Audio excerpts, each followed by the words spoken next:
Hello, good afternoon. Good afternoon po.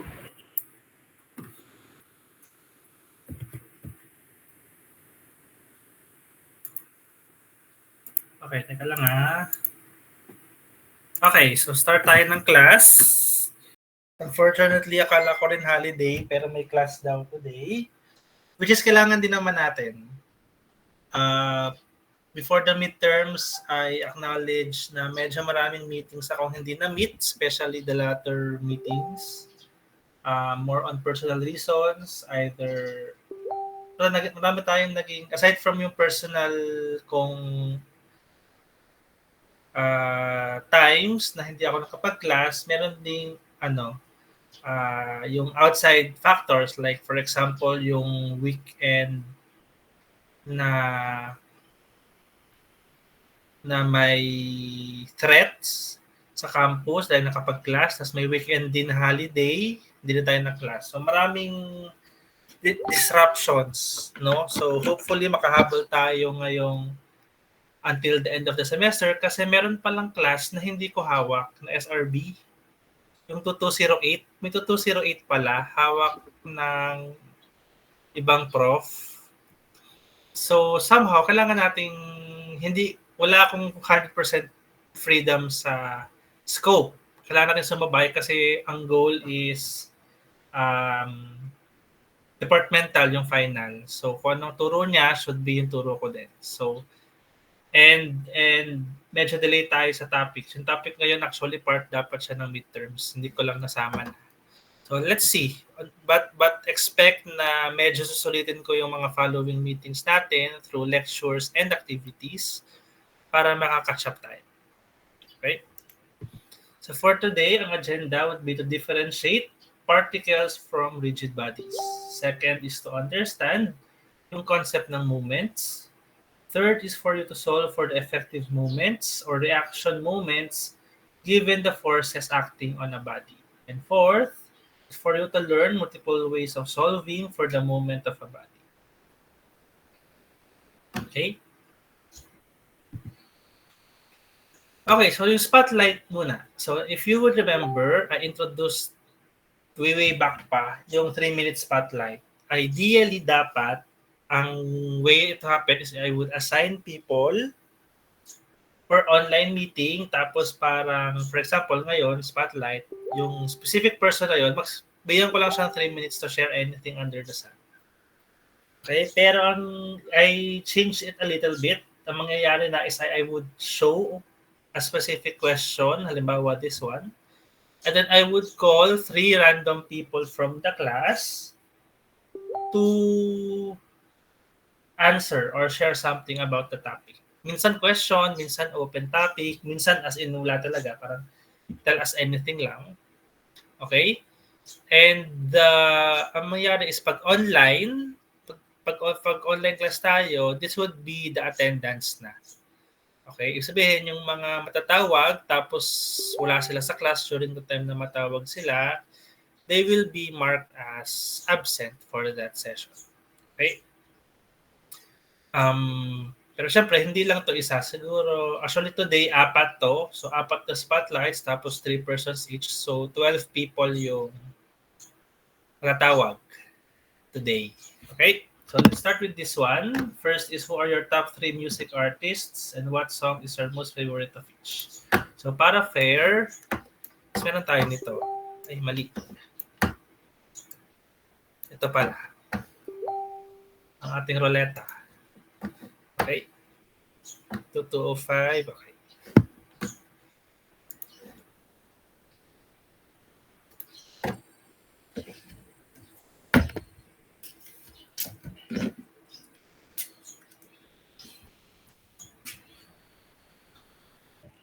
Okay, Ma'am Ninya. Diyan ka po ba? Yes po. So, sino po yung una tayo? So, a particle is a body whose size or shape can be neglected and can be reduced to a point Okay, ibig sabihin, doesn't matter yung shape niya, kung malaki ba siya, maliit, mabigat, magaan. During our analysis, we will just reduce it to a free body diagram. Okay? Ibig sabihin, sa free body diagram, makikita ko yung particle mo as a dot or as a point lang. Okay? It is a zero-dimension body whose motion is completely translational only. Sabihin, pwede mo lang siyang i-move along X, along Y, along Z. Since any rotation will not mean anything to the particle. Okay? Kasi dot lang siya, wala siyang dimension. So kahit ikot-ikutin mo siya, on the same position, walang mangyayari sa kanyang change or visual change. Okay? So, in reality, our objects are all or most of the time 3D lagi. Okay? Kasi we live in a three-dimensional world. However, when we consider objects as particles, we reduce them first to a 2D plane, then to a 1D line, tapos to a zero-dimensional point. Okay, ang goal natin sa particles, maging point lang siya. So in one way or another, kailangan ma-convert mo yung object mo from being a 3D solid to a 0-degree point.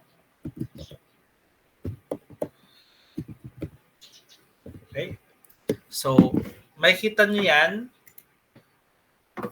clearly to sa ginagawa natin na free body diagram. Kasi ang point natin doon, laging point lang. Ay, teka lang. Point. Laging point lang yung consideration natin. Tapos lahat ng forces natin, ginagawa natin concurrent or nagmi-meet or nag-intersect dun sa single point na yun. So until this point, ang ating assumption sa ating analysis ay particles. So equilibrium of particles tayo. Okay? However, from this point forward, we will upgrade our consideration from being particles to rigid body. So pag rigid body naman, yung object natin will now have a certain shape. But dahil rigid siya, we will still consider it as non-deforming. Okay? Kasi ang subject natin, statics of rigid bodies. So our objects will still be non-deforming. Pero may shape na siya. Okay? Non-deforming, ibig sabihin, when I apply forces dun sa object ko, it will not change its shape, pero the object will try to absorb the force differently rather than by just deforming. Okay? Now, since rigid bodies have a shape, forces acting on it can act on different locations na and be non-concurrent. Okay? Sabi natin kasi kanina, pag point, ang ating considered point, pag ang ating consideration ay point, laging lahat ng forces natin nag-intersect doon. However, pag rigid body na yung consideration, the forces may act on different surfaces and the forces may now be non-intersecting to a single point. Okay? Kanya-kanya na sila ng plane. So, kanya-kanya na sila ng surface. So, mag-iiba na ngayon yung behavior ng ating object. Kasi nagkaroon ka na dito ng volume, may dimension na yung body mo. So may additional impact yan dun sa ating analysis. Okay? As now, yung particles, sabi natin kanina, its movement can be translational. Pwede siyang gumalaw along X, along Y, along Z. Rigid bodies naman, aside from translation, the forces applied can also cause them to rotate about an axis. So for example, sa object na to, the forces that are acting on it are causing it to revolve around or about the green axis. So kung for example, y-axis yan, so your object is rotating about the y-axis. Okay? Or rotating with respect to the y-axis. Okay? Now, the rotation may be as simple as rotating about a standard axis like this, or it can be as complicated as rotating about an arbitrary axis. Okay, arbitrary axis tulad nito, hindi along XYZ yung axis of rotation niya. parang naka 45 degrees siya sa loob ng XYZ. Okay? So, pwedeng ibang axis or complex axis yung axis of rotation ng object natin. Okay? Now, this tendency of the motion of the body to rotate, okay, this is called moment or torque. Okay? This is the tendency of an object to rotate. Now, note that I use the word tendency. Okay? Because even if there is a tendency of a body to rotate, it does not always mean na nagro-rotate yung object. Kasi minsan, may resistance yung object to the rotation. So, kung ano na-compute mong moment, possible na hindi yun yung output moment niya din. Okay? We will see this later. So, tendency, lagi siya to rotate, but it may not reflect the actual rotation of the object. Okay? Now, the calculation of moments, remember, is always with respect to a defined point or axis. For example, sa diagram na to, you are applying force this direction sa ating wrench. Okay? But the rotation is acting or with respect to dun sa point O. Kasi yun yung axis of rotation. Dun umiikot yung object mo. Okay? So this diagram reflects a moment with respect to point O or with respect to axis Z. Okay? Question po sa definition.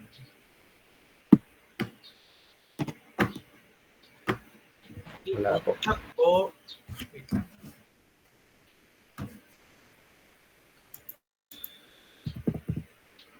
Okay, Ma'am Shane, okay na kaya ang microphone mo?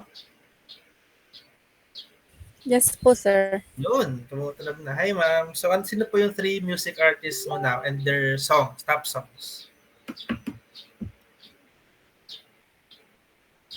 Ang sa akin po ay Coldplay po tsaka si Taylor Swift po. Nakaka-concert lang ng dalawang yan. Okay. Top songs. Tapos ang top song po ay si po. Anti-Hero po. Oo, kay Coldplay. Yung Yellow po. Okay. Yung third artist naman? Doon lang po umiikot yung ko tugtog po. Playlist ko. Sa dalawang yun. Opo. Okay, sige. Malay natin, one of these days may discover kang iba or bago. Okay, sige. Thank you.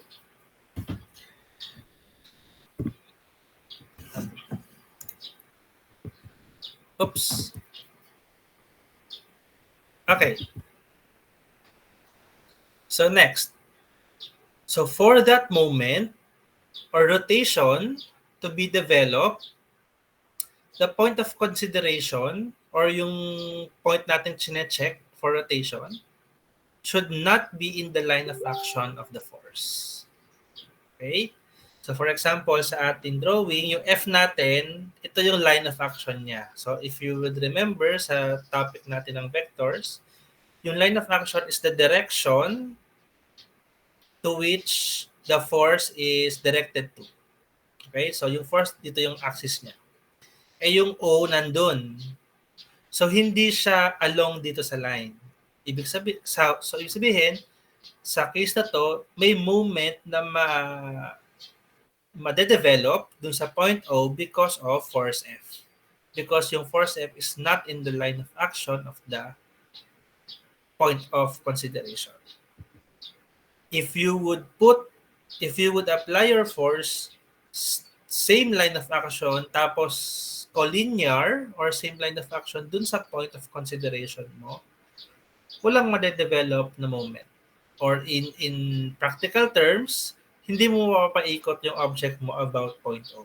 Okay? Which makes sense because itong F, kung ganyan mo hihilahin yung wrench, kahit anong hila mo dyan or kahit pakabilang direction, kahit i-pull mo siya forward, hindi yan iikot dito sa point O.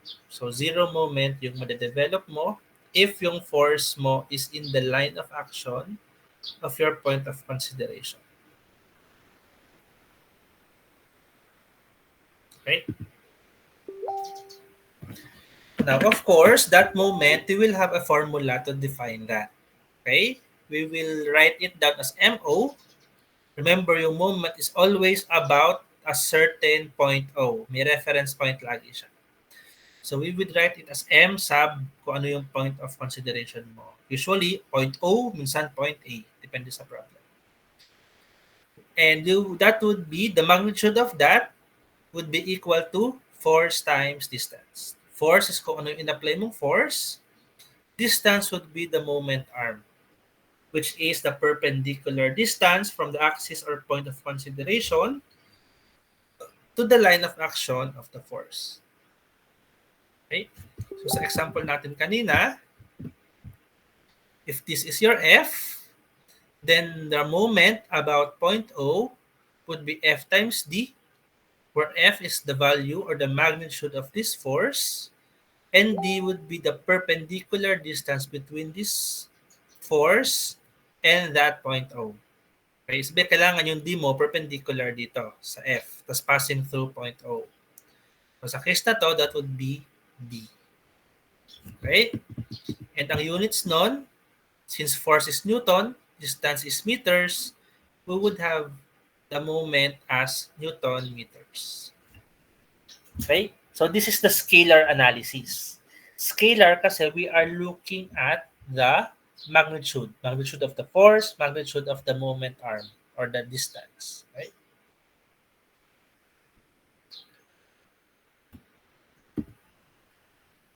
So for again, sa example natin, ito yung force, ito yung distance. Okay? And it would cause a rotation about point O. Okay? Now, dito nyo ulit magagamit yung right-hand rule nyo. Okay? Because this force and this distance can be applied to the right-hand rule para makita nyo yung axis or moment axis or rotation axis ng moment nyo. Okay, so for example, if this is your force and this is if your point of consideration is O, having a force like this would imagine nyo yung D nyo is a string or tali siya, naka-center at point O and dun sa force nyo. Tapos, i-move nyo lang yung force nyo and yung natural motion ng force based on its direction, yun yung magiging resulting direction ng moment niya. And if you would follow the right-hand rule, masusunod din siya by placing your palm again along the direction of D and then curling your fingers along the direction of F. Yung thumb nyo will naturally point at the positive location of the moment. Okay? So, practicein nyo na ulit yan and papracticein din natin yan pagbalik natin sa face-to-face.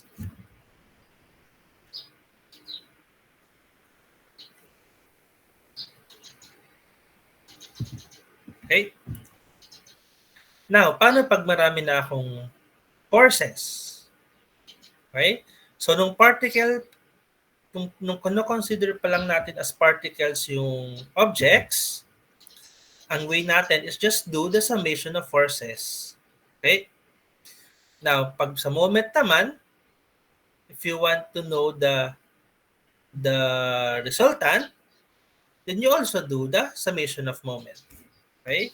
So, summation of moment, ito yon, MR, resultant moment, about point O pa din, is equal to the summation of force times distance.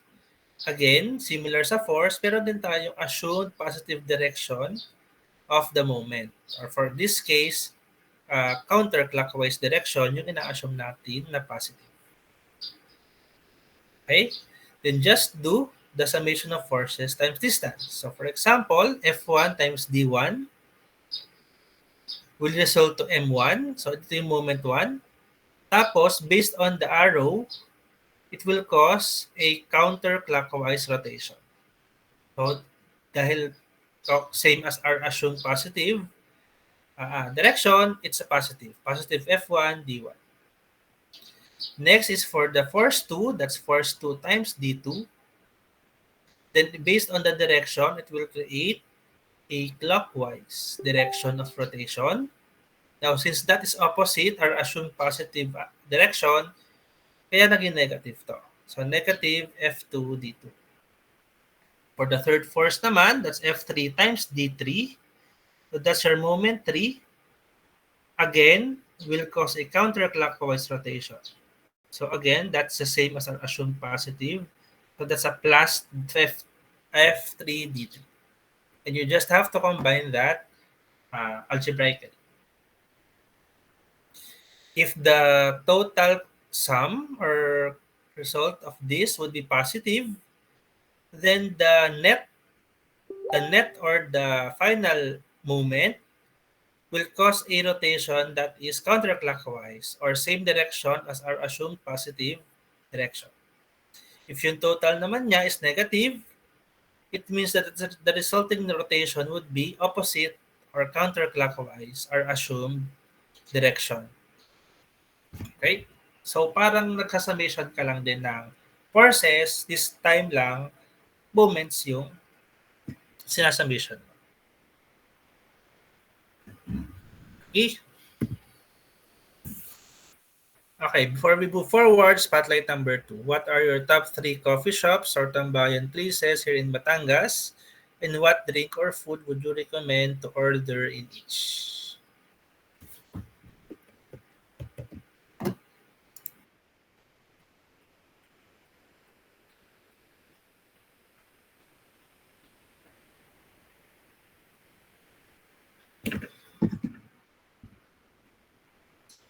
Sir Jose, ka po.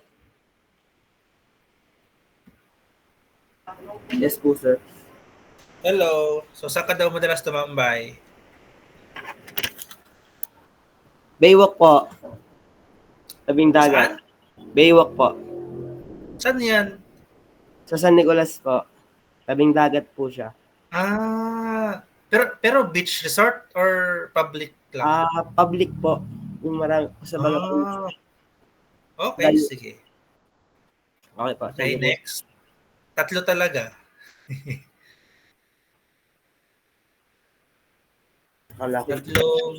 Tatlong places or tambayan places. Tatlo So, what po. is Sa bahay po ang isa, sir. Okay. Sa Yung sabi doon, and what drink or food would you Coffee shop. recommend to order in each? So, ano mo order ko sa bahay niyo? ay sa marami pong kainan dun sa ano po, San Nicolas kasi po yun po yung pasyalan. Bale po, fries po and burger and inasal po na chicken. Ganun ang mga putahe Apo. doon. Okay. Sige, ano pa yung third tambayan place mo?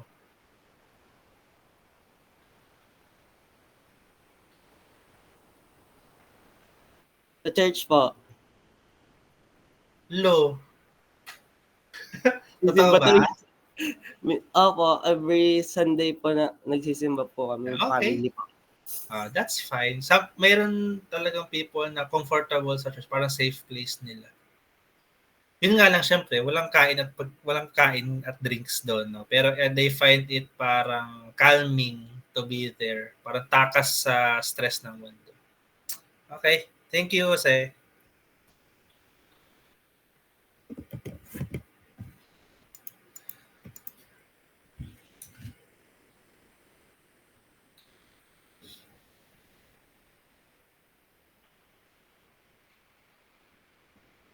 Franz. Hindi po ako nagala, sir, sa Batangas. Isang ka lang. Taga Laguna po. Di sa Laguna? Ano po, sa bahay. Sa bahay. Pag sa bahay, anong favorite snacks or food dun? Chichirya po, tsaka tubig. Okay. Saan pa? Com shop po. Computer shop. Okay. Marami-rami pa rin com shop sa inyo, sa Laguna? Apo, meron pa po. Meron pang natitira. Oo. Okay, third. Yun lang po, sir. Mukhang lahat ng budget napupunta sa com shop, kaya wala nang iba. Okay. Thank you.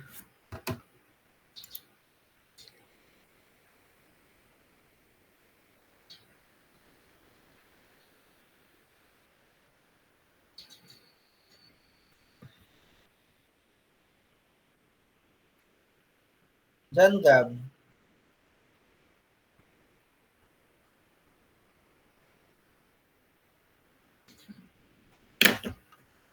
Nandiyan ka ba?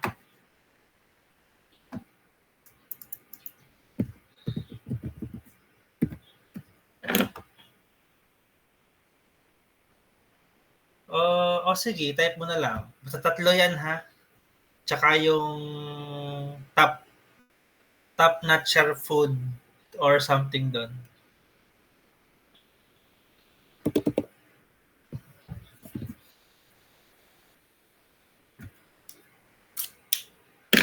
Okay, so habang nagtatype si Gab, tuloy ko to. Okay? So, yung moment na discuss natin, it is the tendency of an object to rotate. Okay? Pero it's just a tendency.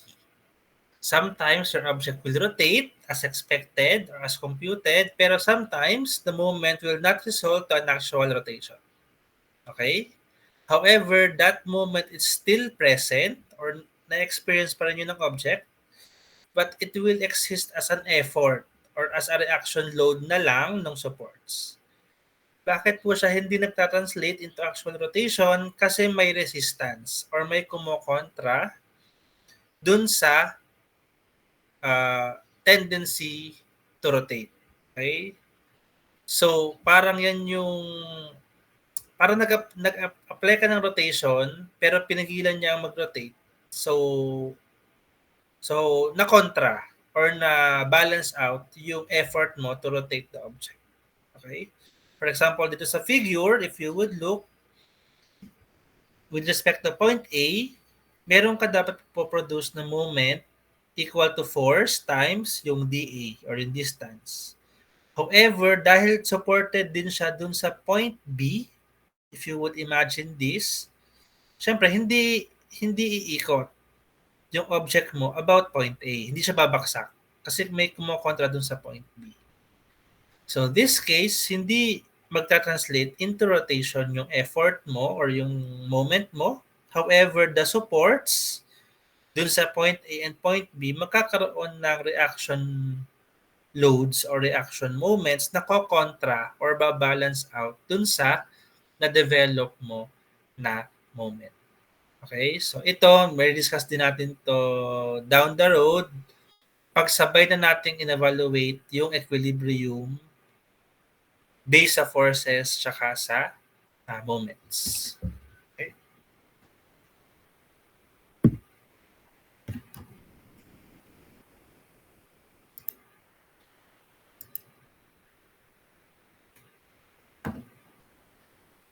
So ito yan.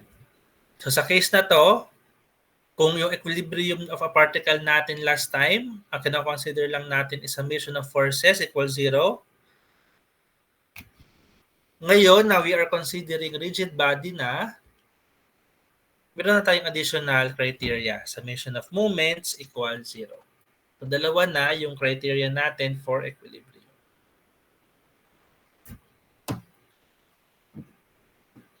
Okay?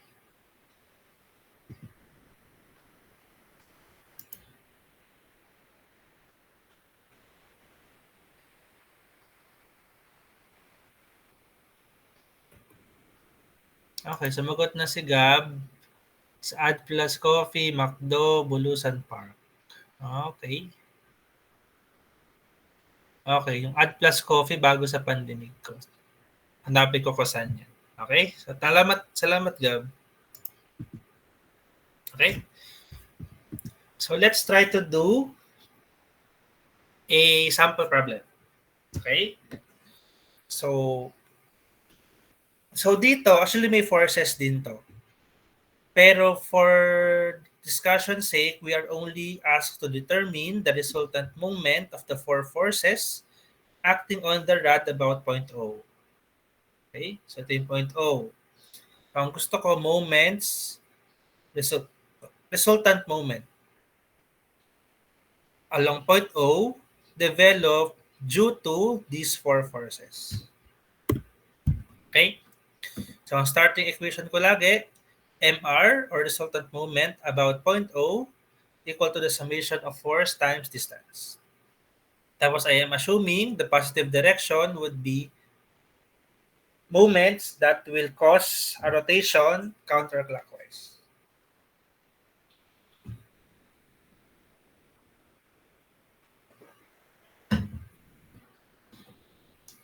Okay?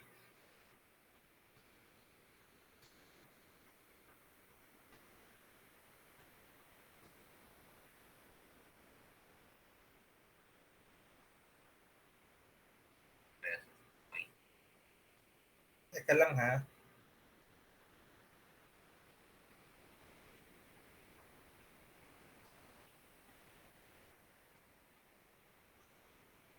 Okay. Okay, so we do this individually solving for the force times distance of each force. Okay, so let's revisit them one by one. We start with the 15 Newton force. So 50 newtons times the distance, perpendicular distance from the force to your point O. Ito yan, yung red segment, dark red segment. Okay? So that is 2 meters ang distance. So that's 50 times 2. Bakit po negative? Because based on the direction of the arrow, pag inikot mo yung arrow sa point O mo, it will cause a clockwise rotation. So negative siya because ang positive natin is counterclockwise. Next, 60 newtons this direction. Okay? Then the distance of that force to your point O, 0. Bakit 0? Kasi collinear. Or yung point O, nagpapass dun sa line of action ng ating force. Okay? Sabi natin kanina, if your force is if your point is along the line of action of your force, zero moment or no moment will be developed. Okay? Kaya 0 times 60. The third force naman, the 20 Newton force, 20 Newton ito. Okay? So your F is 20 newtons. Your distance would be again perpendicular distance from the line of action of this force to your point O. So ito yan, yung dark red ulit. Okay? So to solve for this length, you can use this 3 meters tapos sine 30. Okay? You will get this part. And positive siya. Bakit? Because this, if you rotate this force around point O, it would cause a counterclockwise rotation. Okay? And lastly, the 40 Newton force. Okay? So the force again is 40 Newton. The distance would be this red line, which is the perpendicular distance between the point and the line of action of our force. So the total length of this dark red line would be 2 plus 2 plus yung 3 cosine 30 ng part na to, which is this part. Okay, kaya yan 4 kasi ito yung 4 is yung 2 plus 2 kasi ito yung 3 cosine 30. As again, negative siya. Why? Because it will induce a clockwise rotation around point O. Okay. So if you combine these values algebraically, you would get negative 334 Newton meters. Okay? Sabi natin, pag nag-negative yan, it means that the rotation is opposite of the assumed positive direction. So, ang sabi natin dito, positive direction natin is counterclockwise. So, dahil nag-negative to, it means the actual direction is clockwise. Kasi opposite. So you will write your final answer as 334 Newton meter clockwise. Clockwise you show by yan, yung pabilog na clockwise.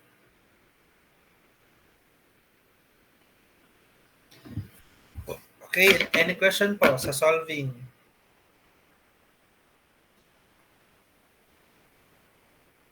None na po. Okay. So if na, may example pa ba? Wala. Spotlight 3 muna. Okay? So share an experience when you went to a place outside Batangas. Or kung hindi kayo taga Batangas, outside your hometown.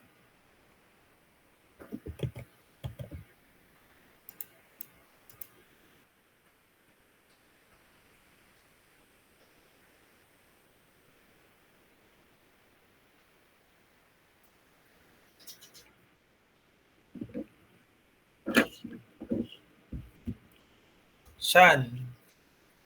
Diyan ka ba, Sean? Hello po, sir. Hello. Ano?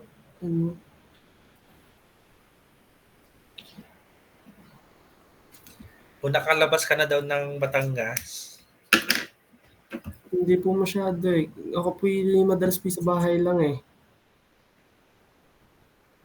Manila, di ka pa nakapag-Manila? Nakapunta na po mga field trip po, ganon. Pero yung lakad na hindi mo solo, yung leisure, yung hindi Yung parang- school. Ay,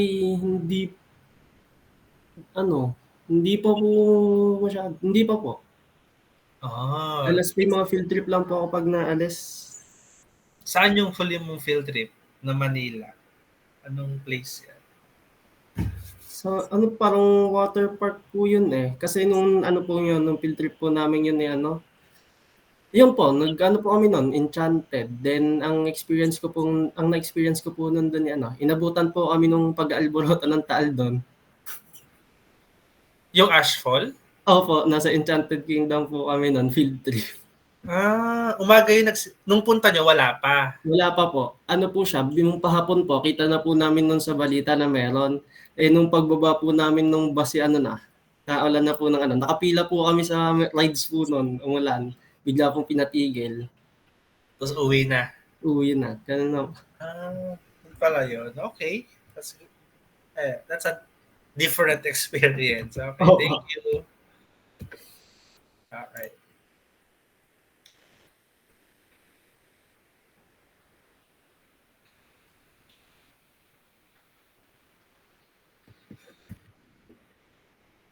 Angelo Bryan.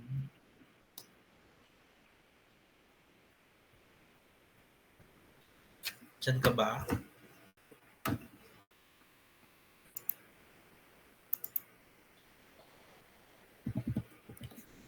Okay.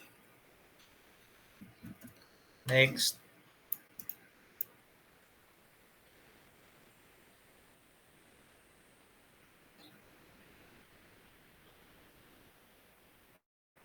Nako, Brian, pa-join ka tapos na. Hello.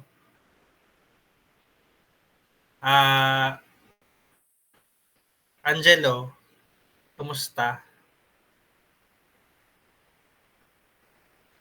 Hello po, sir. Sorry po, nawawalan po ng net eh. Talaga ba? Dapat pala tinatawag kita lagi at biglang nakaka-join. At nakita mo yung question?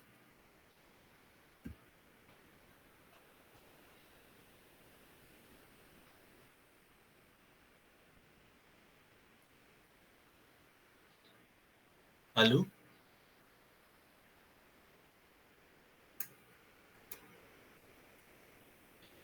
Ito munang si Gerard.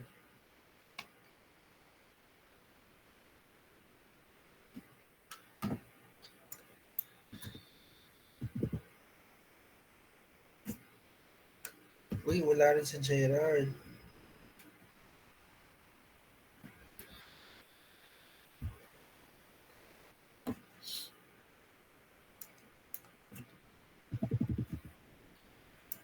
Ikaw, Angelo Bryan, may sagot ka sa ating tanong? Opo, sir. Wala naman pong bago. Ano lang. Yung kagapon lang po, galing po sa outing dun sa dulo ng Kalatagan po sa Bagong Silang. Yun lang po. Tapos nung mga nakaraan po, puro gawa lang din po ng activities. Puro habol lang po. Pero ito, resort? Opo, sir. Dun po sa Pasig Beach Resort. May water activities doon? Ay, hindi po ako nakapagtanong eh. Gawa po kami parang tumambay lang po doon. Hindi kayo yung parang... Hindi po kami parang yung mga kung ano-ano ginagawa. Yung crystal Meron po. something, mga ganun. Di ba? Hindi ganun.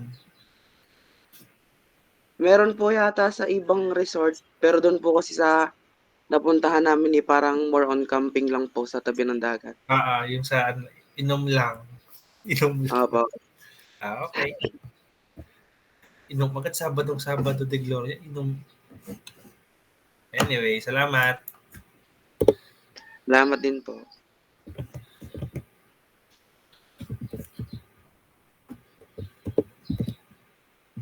Wala si boss, Gerard.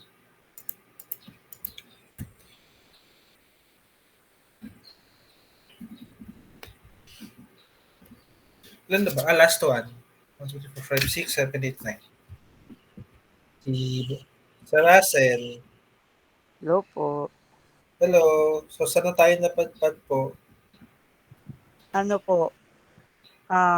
Siguro, kung outside Batangas, sir, Pantabangan, Nueva Ecija po. Okay. Memorable Ano yan? kasi parang, yun po yung first time kong natutong magmotor. Kaya, hindi ko po makakalimutan yung place na Doon ka natuto o doon ka nagmotor? Doon po ako natuto. Ano lang po yan parang pumunta lang po kami sa probinsya po ng kaklase ko. Ng Lasem, kaklase ko po Lasem. Tapos, ayun po, tinuruan po nila ako magmotor. Tapos, natuto naman po. Solo yun Solong ako nagmamotor. Opo. Tapos nagstay kayo doon? Pa? Nagstay? Yes po, parang 2-3 araw po ata kami nandun. Parang kayo magkakaklase. Dumayo. Okay. Buti willing silang kopkopin kayo. Kaya, birthday ko kasi ng lolo niya. Ang lolo niya, birthday ko kasi ng lolo ng kaibigan ko. Ang lolo po ng kaibigan ko ay, kapitan. Kaya, ayun. Doon po kami tumalay sa kanila. Okay. Okay din yung mga sleepover. Sa malayo lalo. Okay, salamat. Forward tayo. So minsan yung mga, hindi lang yan spotlight, minsan magiging yan, recitation din. So minsan discuss ako ng konti, tapos recitation ng konti. So, pero yung for today, medyo sharing lang muna tayo. Okay, so this method is still scalar analysis. Bakit scalar analysis? Kasi we are just multiplying force times distance. Tapos yung direction of rotation is separate natin siya ina-analyze kung clockwise o counterclockwise siya mag-rotate. However, we can also solve, especially pag 3D na yung ating problems, we can solve moments through vector analysis. So pag vector analysis naman, if maalala nyo, ito na yung mga I times j equals k, I times k equals negative j, so on and so forth. Okay? So hindi ito na isama sa midterms kasi dito pa lang siya i-apply. Okay? So dito naman, pag 3D na yung ating system, we can still compute from for the moment still about a certain point or a certain axis by the formula R cross F, or cross product of R, which is the radius, and F, which is the force. Okay? Of course, since vector analysis to, naka-vector form yung R tsaka F mo. Okay? Vector form, ibig sabihin, yan yung may IJK. Okay? Yung Cartesian, yun yung tatawag Cartesian form, yung may IJK na form. Okay? Now, bakit mo gugustuhin gamitin yung vector? Or bakit kailan mo mas gustong gamitin yung vector kaysa sa scalar? One is of course pag 3D na yung problem. Kasi pag 3D na, mahirap na yung F times D lang. Kasi iba-iba ng axis mag-iiba-iba ng axis siya, especially kung 3D. And also, pag vector analysis, may advantage din siya because yung distance or yung D na ginagamit natin kanina, kanina kasi, remember, kailangan perpendicular siya to the force passing through dun sa point of interest or point of consideration. Pag vector analysis ka, your distance may not be the perpendicular distance anymore of your point to the line of action of the force. Okay, sabihin, for example dito, pwede ito nang gamitin mo R, or ito, or ito. Kanina kasi dun sa scalar, okay, slowly rotate neck daw in one direction. Okay? Kanina kasi, nung scalar, kailangan perpendicular yan. So, ito lang yung pwede mong D dyan. However, kung vector analysis na yan, you can use any R as long as it is connecting your point to the line of action of your force. So, pwedeng tumama sa forces mo, pwedeng hindi, tulad ng R3. Hindi siya tumama sa force, pero tumama siya sa line of action. So, pwede rin yun. So, mas may freedom ka in terms of R sa case na to. Kasi kung ano yung R na madaling kunin, yun yung gagamitin mo. Pero again, kailangan naka-Cartesian form yung R, naka-Cartesian form yung F. Okay? So, mag-example din tayo dito sa face-to-face natin. Okay? Now, if you have multiple three-dimensional forces naman, again, the resulting moment about point O would still be equal to the summation of the R cross F mo. So, i-R cross F mo muna individually, then isa-summation mo. Okay, so remember, naka-Cartesian form yan or naka-IJK form. So, yung R cross F, pwede mo siya magawa. After nun, summation lang. So, ipag-a-add mo lang lahat ng R cross F mo na sums. Okay? So, pag summation ng vectors, remember, combine mo lang lahat ng I, lahat ng J, lahat ng K. Okay? And that would be your resultant moment about point O. Okay? So, that's the second method, yung vector analysis. Yung examples nito, next week natin sa face-to-face gagawin. Okay? Now, balik tayo sa 2D. Two-dimensional muna ulit tayo. Okay? Now, the moment of a force can also be solved. Remember, kanina, scalar analysis tayo, yung F times D. Ngayon naman, we will be using yung Varignon's theorem. Okay, Varignon's theorem states that the moment of any force, F, so F na kulay blue, about any point, so in this case, point O, is equal to the algebraic sum of the moments of the component forces about the same point. Okay?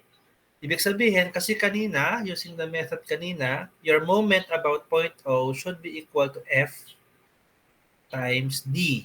D kasi siya yung right or perpendicular from the line of action of F. So, dapat ito yung D mo. Now, ang challenge dyan, the D, medyo challenging siya kunin kung ano yung value niya. Okay? Eh, sabi ni Varignon's theorem, kung nahihirapan ka sa F times D, eh di ikunin mo yung component ng F mo, Fx at Fy, tapos yun yung hanapan mo ng moment. Okay?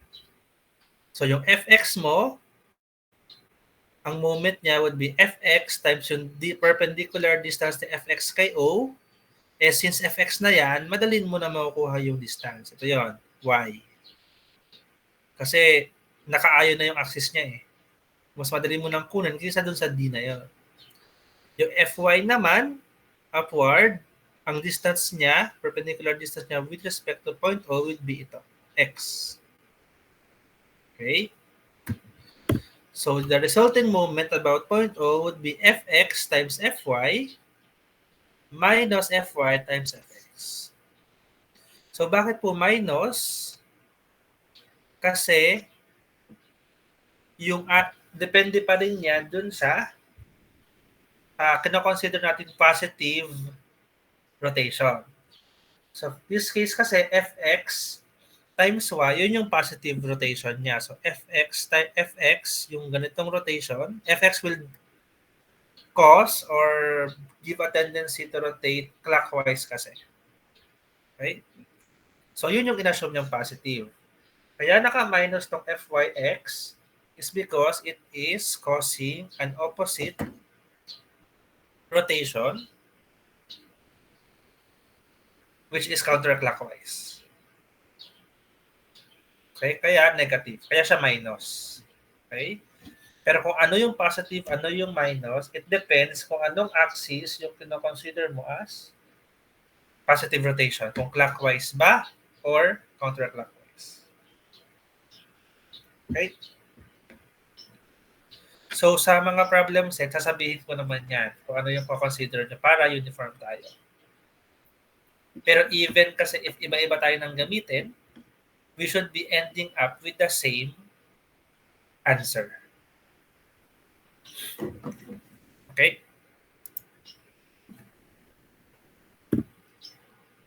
So, question po, dito sa third method.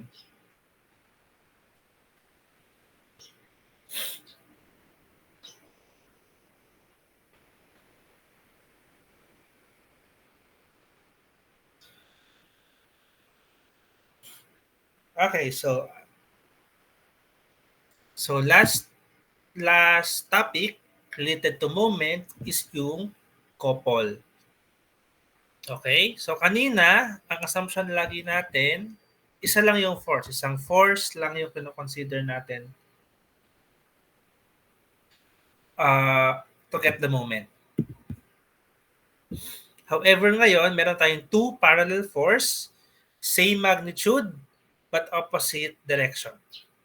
Okay, tulad nito. Parallel sila, pero opposite yung direction of application nila.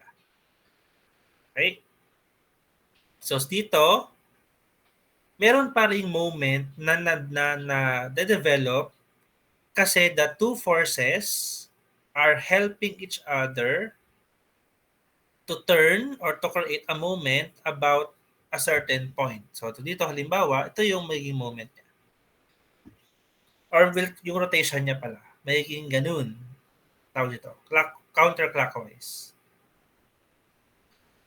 Okay? And, bakit po siya ginawang couple? The beauty kasi of using a couple is yung summation of f would be equal to 0. Okay? Pag nag-summation of f ka kasi sa isang body, it doesn't matter kung magkaiba sila ng application. You would still be summing them up depende sa axis. So for this case, pag nag-summation of f equal to 0 ka, so that will be f plus negative f. Okay? So f plus negative f, magka-cancel out sila. So wala kang lalabas, wala kang resultant force sa case na to. Pero meron kang resultant moment which is still equal to your f times d. Okay? Ang maganda sa kanya kasi kaya mas okay na couple yung i-apply sa isang machine, for example, is nagse-self-cancel na yung force na ina-apply mo. So kung gusto mo purely moment lang yung i-apply sa machine, mas maganda mag-apply ka ng couple para yung forces na in-apply mo canceled out. Pero yung moment na goal mong ma-produce or ma-develop, mapoproduce pa din. Pag hindi kasi couple yung in-apply mong force, for example dito, iikot pa rin naman yan kahit hindi mo ilagay itong second force na pababa. Iikot pa rin yan kahit itong force na pataas lang yung i-apply mo. However, the system needs to find or needs to absorb this force within itself or within the supports para hindi mag-cause ng movement or translation yung itong wheel natin or itong steering wheel ng isang ship. Okay? Remember, yung forces kasi, it will try to translate or move yung objects natin. So, kung may upward force ka dyan, it will try to push yung object mo to move upward. And since if hindi ka apply ng equal opposite force, the system will need to absorb this force para hindi gumalaw or hindi tumalsik yung steering wheel mo. Eh, when using a couple, ikaw na mismo yung kumukontra dun sa force. Pero napoproduce mo pa rin yung desired mong moment dun sa body mo. Okay? So, para mas efficient siya kasi moment lang yung na-produce mo. Hindi ka nakaproduce ng force sa body mo. Okay?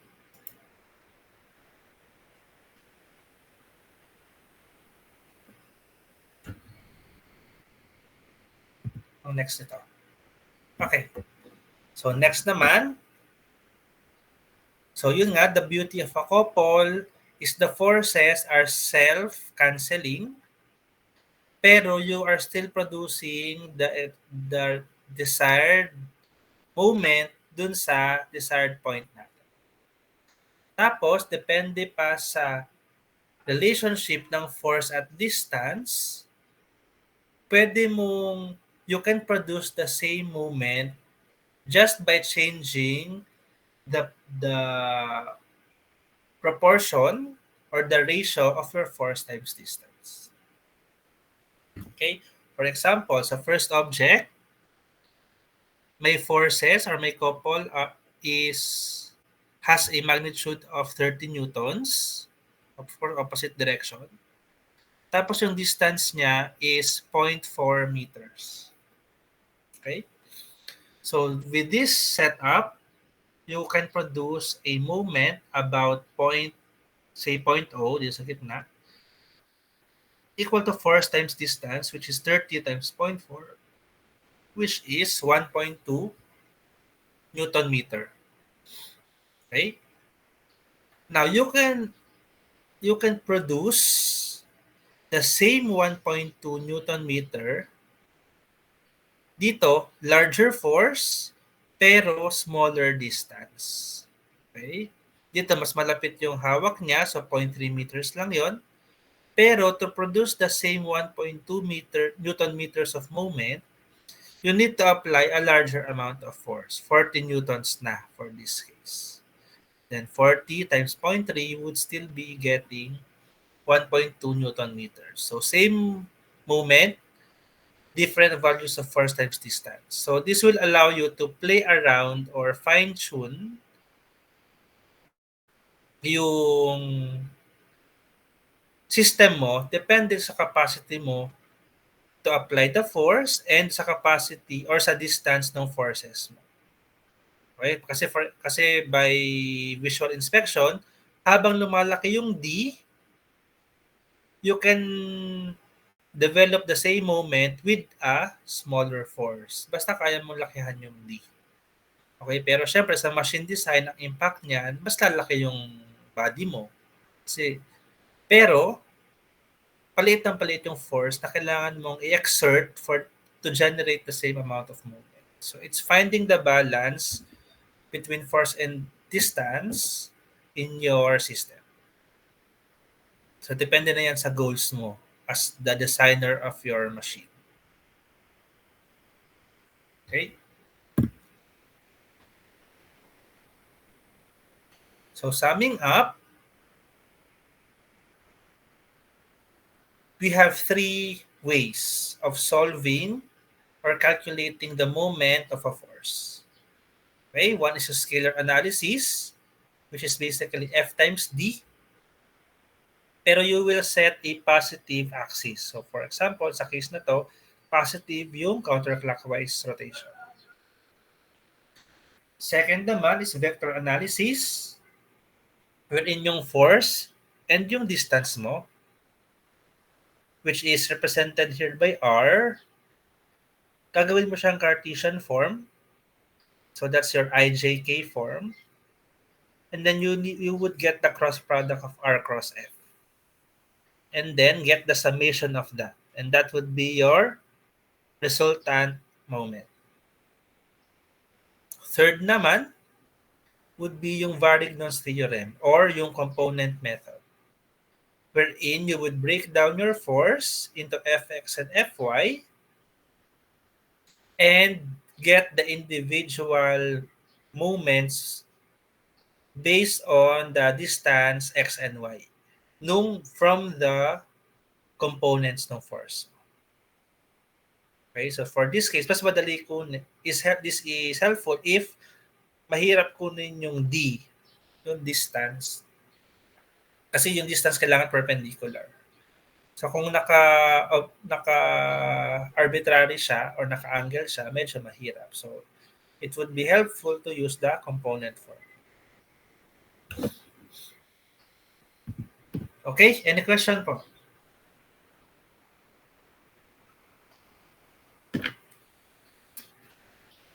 Okay, kung wala na, we will have our last pero sharing. Today is Easter for those who are Catholic. So it's a sign, ito talaga yung Pasko ng mga Catholic. No, it's a sign of new start, new change, or will change, and new hope. Okay, so what is your Easter goal or something you want to start or something you want to change or something you are hoping for? Okay. Basta baleta natin.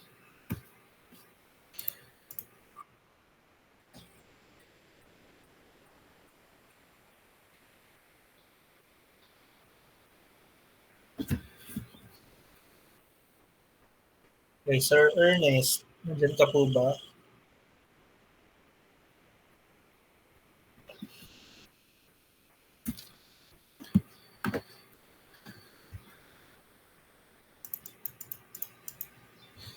Adonai. Sir Ernest, nakikita kita.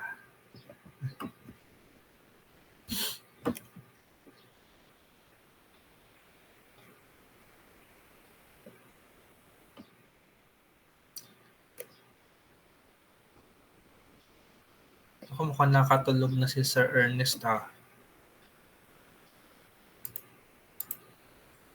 Next muna habang hinihintay ko si Sir Ernest.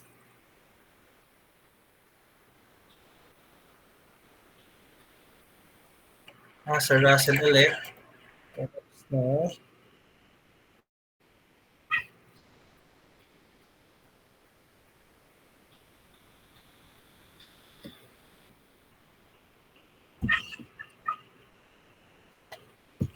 Natawag na kita, Sir Franz.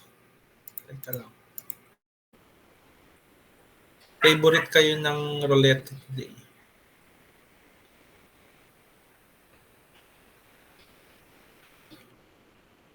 Alvin.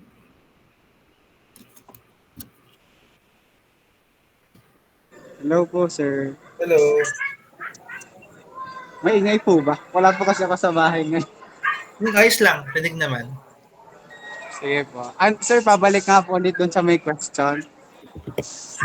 Ito. So ano yung something na parang gusto mong i-start or gusto mong i-change or something na hopeful ka bilang Easter ng Siguro po ay sa goal po ay maging mas mabait po.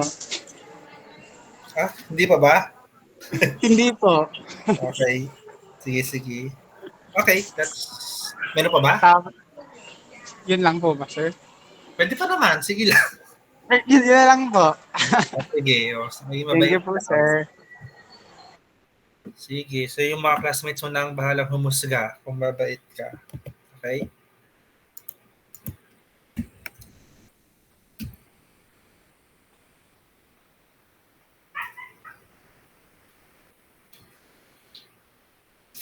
One, two, three, four, five, six, seven, eight, nine. Ano to? Luzelle.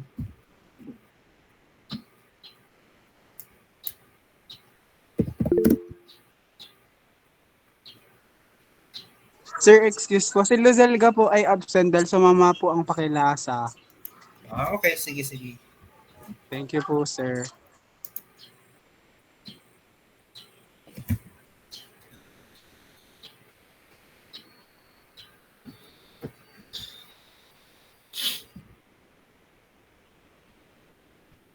Favorite kayo ng Leta today?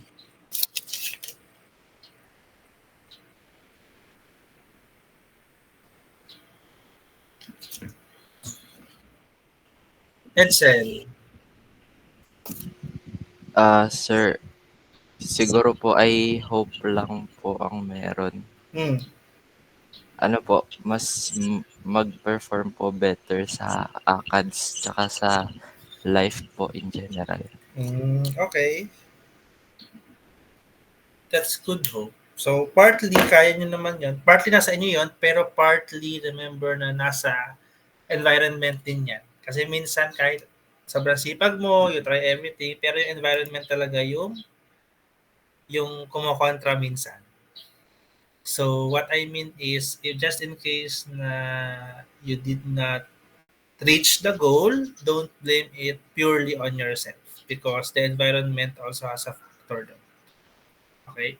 So, we can control the environment, we can only change how we react to it. So, yun. So, don't take it too hard if maging mahirap yung mga challenges na harapin nyo. Okay? Si Sir... Sino nga yung hindi ko natawag?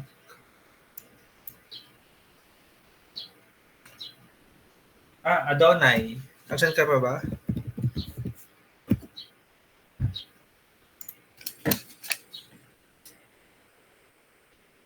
Kung wala pa. So, last one tayo.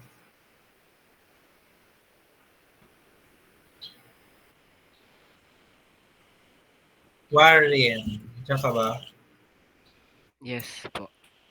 Ano pong ating masashare po? Ano po, siguro po ganun din po. Mag-perform po better academically. Okay. Kaya-kaya nyo naman yan. However, yun nga, usually after the midterms, mas bumibigat na yung requirements. And dumadami na ang gawain. So, for example, mas marami tayong lectures na medyo mabibilis. So, medyo kailangan mas sumabay. And, well, we'll try to balance it out naman. Pero mas magiging challenging yung mga requirements na this point forward, lalo pa end ng SEM. So, just be prepared and do your best lang sa mga gawain natin. Okay? Yes, Sir Ernest. Okay na kaya connection mo?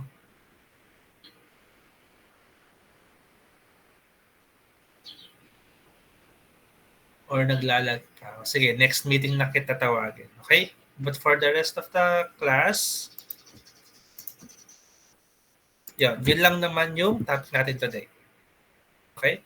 So pag in-upload ko to, may makikita kayong link dito sa last slide. So pwede yun niyang panoorin kasi tungkol yan sa moment of a couple. Actually, dyan galing yung diagram na to, tsaka yung discussion nito. So maganda siyang reference for moment of a couple if you wanna watch. And may mga example din siya doon na maganda. Okay? Okay, I will upload this later tonight after the last class. So mga 7 or 8 p.m. And we will be doing tawag dito, problems next week sa ating face-to-face. Okay, so I would see you po next week na sa ating face-to-face class. So yun lang po and happy Easter. Thank you po. Thank you po. Sir. Thank you po, sir. Thank you po.